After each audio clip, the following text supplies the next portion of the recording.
ঢাকা বিশ্ববিদ্যালয়ের ইতিহাসে সম্ভবত এটাই প্রথম যে গণরুমের বিলুপ্তি হয়েছে, গেস্ট রুমের বিলুপ্তি হয়েছে।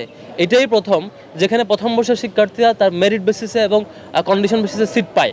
এবং এখানে বাংলাদেশের ইতিপূর্বে যে পলিটিক্যাল বাজে কালচার ছিল সেটি একেবারে বিলুপ্তি সাজানো হয়েছে 5 তারিখের পর থেকে। আমরা কোনোভাবেই চাই না সেটা আবার ব্যাক করুক। আমরা মনে করি ডাকসু যদি এভাবে ধীরে ধীরে পেছাতে থাকে, আবারও এ ধরনের বাজে কালচার ক্যাম্পাসগুলোতে ইন হওয়ার সুযোগ তৈরি হতে পারে।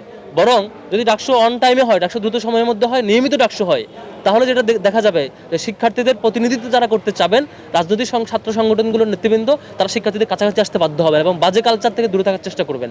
সেজন্য আমরা ডাকসু দ্রুত চাই। দ্বিতীয়ত, যে সংস্কার সংক্রান্ত ইস্যু, সেটি আমরা যেটি চাই সেটা হচ্ছে আমাদের প্রস্তাবনা এবং আরও অনেক সংগঠন প্রস্তাব দিয়েছে। যৌক্তিক প্রস্তাবনাগুলোকে আমলে নিয়ে দ্রুত সিন্ডিকেট মিটিং কল করে এবং অথরিটির প্রয়োজনীয় মিটিংগুলো কল করে জানুয়ারির মধ্যে সংস্কার নিশ্চিত করা এবং জানুয়ারির মধ্যেই ডাকসুর পূর্ণাঙ্গ রুটম্যাপ ঘোষণা করা, যাতে করে আমরা বিশ্ববিদ্যালয় কর্তৃপক্ষ যেটি বলেছিলেন ফেব্রুয়ারির মধ্যে ইলেকশন, আমরা সেটি চাই যে ফেব্রুয়ারির মধ্যে ইলেকশন হলে অবশ্যই ভালো।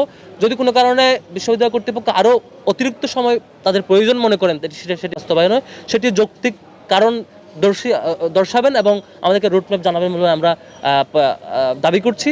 এবং দ্রুত সময়ের মধ্যে ডাকসু হোক সেটাই চাই, যাতে করে কোনো ধরনের কোনো মাধ্যমে কোনো কারণে আমাদের হলগুলোতে আবার কোনো রাজনৈতিক বাজে কালচারের প্রবেশ বা অনুপ্রবেশ না ঘটে। ডাকসু যখন নিয়মিত হবে, কোনো ছাত্র সংগঠন আগ বাড়িয়ে কোনো সংঘাতে জ্বলাবে না নিশ্চয়ই। কারণ যে ছাত্র সংগঠনটা আগ বাড়িয়ে সংঘাতে জ্বলাবে, সেই সংগঠনটির ব্যাপারে ছাত্ররা বিবেচনা করবে এই ছাত্র সংগঠনের মনোভাব কেমন এবং তাদেরকে আদৌ ভোট দেবে কিনা, নিশ্চয়ই সেটি ভাববে। সেজন্য আমরা আশা রাখছি অন্তত 5 আগস্ট পরবর্তী এই বাংলাদেশে আবার কোনো বাজে কালচার কিংবা সংঘাতের কালচার অন্তত ছাত্র রাজনীতিতে ঢুকবে না বলে আমরা আস্থা রাখছি, অন্তত ঢাকা বিশ্ববিদ্যালয়ের প্রেক্ষাপটে। প্রশ্নটি হচ্ছে ধর্ম এবং সম্প্রীতি সম্পাদক একটি পদের প্রস্তাব দিয়েছি আমরা।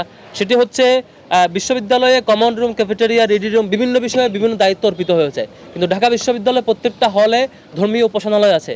জগন্নাথ হলে আমাদের অন্যান্য ধর্মাবলম্বী ভাইদের যে উপযোগী ধর্মীয় উপাসনা সেটি আছে। ছেলে হলগুলোতে আমাদের মসজিদ আছে এবং ওভারঅল ঢাকা বিশ্ববিদ্যালয়ে যে সকল ধর্মীয় প্রতিনিধিবৃন্দ বা শিক্ষার্থীবৃন্দ আছে, তাদের মধ্যে আন্তধর্মীয় সম্প্রীতি এবং ধর্মের সত্যিকারের যে রাইটসটুকু ঠিকঠাক পালন করার ঠিকঠাক প্র্যাকটিস এখানে সুযোগ আছে কিনা, বা সেটি সংরক্ষণের জন্য আলাদা একজন দায়িত্ব অর্পিত হওয়া দরকার, যাতে করে এখানে অন্য কোনো ধরনের অন্তত ধর্মীয় ইস্যুতে সত্যিকারের সম্প্রীতিটুকু এখানে থাকে, অটুট থাকে। সেটির জন্য আমরা প্রস্তাবনার দিক দিয়েছি। এখানে আমাদের প্রাইমারি প্রিন্সিপাল ছিল নির্বাচিত প্রতিনিধিকে সত্যিকারের ক্ষমতাটি অর্পণ করা এবং বিশ্ববিদ্যালয় কর্তৃপক্ষের যে স্বেচ্ছাচারিতার সুযোগ ছিল সেটিকে কমিয়ে নিয়ে আসা।